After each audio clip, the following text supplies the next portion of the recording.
Hi, I'm Aaron from 𝙎𝙉𝘼𝘾 Machinery. Today I'll be introducing you the automatic dough sheeter from our company. So as you can see, this dough sheeter is able to sheet multiple types of thickness according to the setting through the interface over here.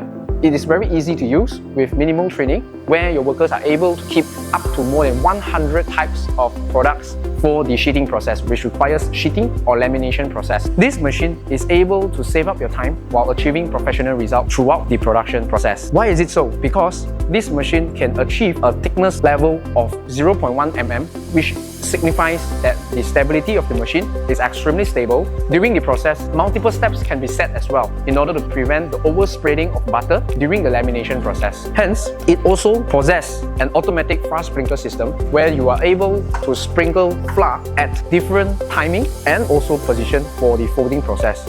It is all able to be done through the touchscreen over here.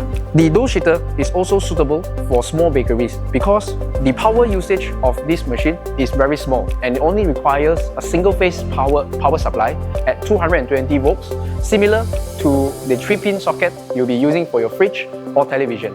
Hence, hurry up and get one.